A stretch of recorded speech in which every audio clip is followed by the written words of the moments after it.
सत्ता में भी हो, सरकार में भी हो, संगठन में भी हो, कुल हो, अगर कहीं कमी है तो दिमागी कमजोरी है, उसको हम सब ठीक करें। वो ठीक कैसे होगा? जैसे घर मालिक ने भगवत कथा की कथा करवाई और देश की प्रख्यात विदुषी बहन यामिनी साहू को आमंत्रित किया। ये जो हम मंच से पूरे जनपद की तरफ से हाथ जोड़कर अभिवादन करता हूँ, सम्मान करता हूँ। और हम सब अभागी हैं कि आपके पुनीत वचन हम सबको यहाँ सुनने को मिले और धर्म के प्रति हम सबकी आस्था और गहरी हुई है। इस चीज में जरूरत पड़े, कोई आपके अगल बगल लाचार हो, वो किसी समाज का हो, आपके भगवान कृष्ण और राम को मानने वाला हो, भगवान कृष्ण और राम को मानने वाला हो, सनातन संस्कृति में विश्वास रखने वाला हो, वो चाहे मोची हो और चाहे दूसरी जात का हो, उसकी आवश्यकताओं को पूरा करो। उसको दूसरे के कल्चर में, दूसरे के घर में मत जाने दो। इस पे अपनी ताकत लगाओ और इसके साथ साथ अपने बच्चों को शिक्षित करो, आगे बढ़ाओ।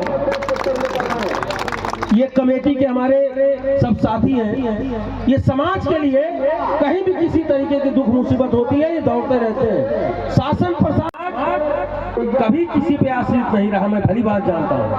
अपने पौरुष को खाने वाला समाज है, अपने पौरुष से अपना भविष्य संवारता।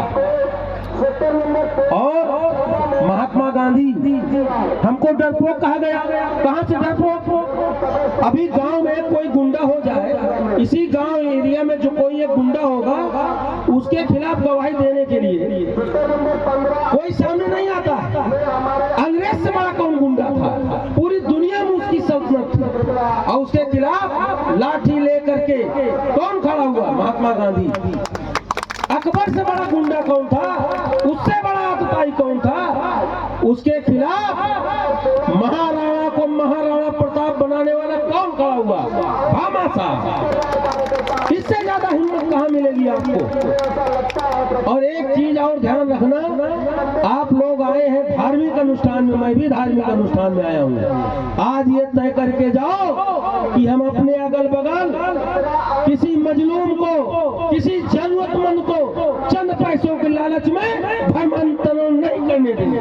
तो एक हमको वाणी सुनने में आई रामायण की और रामचरितमानस की एक चौपाई के बारे में, और वो आजकल अक्सर सुनाई पड़ रही है।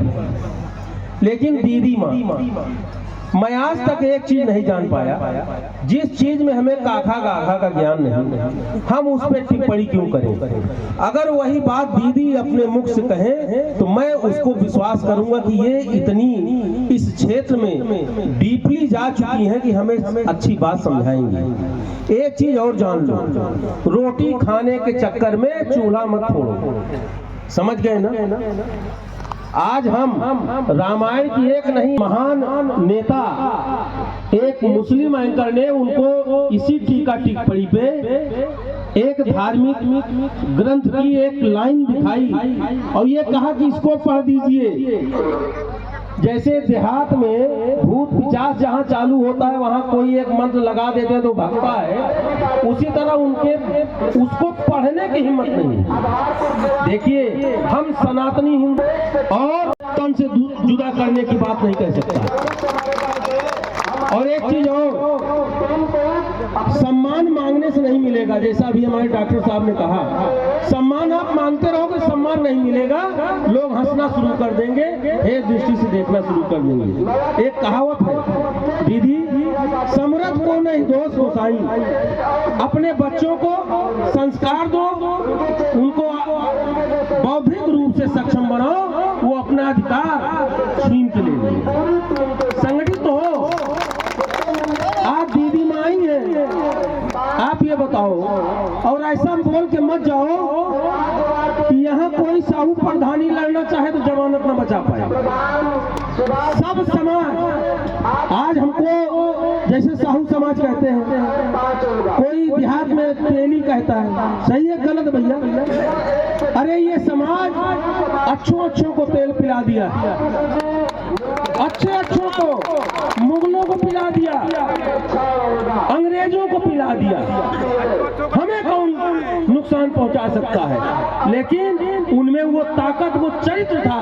हम जब ताकत और चरित्र में गिरे तभी लोग हमको हिकारत भरी निगाहों से देखने लगे।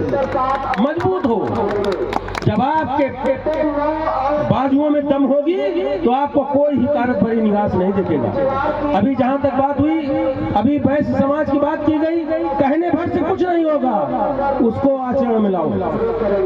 अरे मैं अपनी बात बता रहा हूँ। त्रिवेणी साहू कहाँ गए? हमारे मोहल्ले के हैं। हमारा मोहल्ला ही साहू समाज का मोहल्ला। हमारे मोहल्ले को सब जानते हैं मेठी में। जो हमारी पुरानी चक्की है जहां हम रहते थे वो साहू समाज से ही।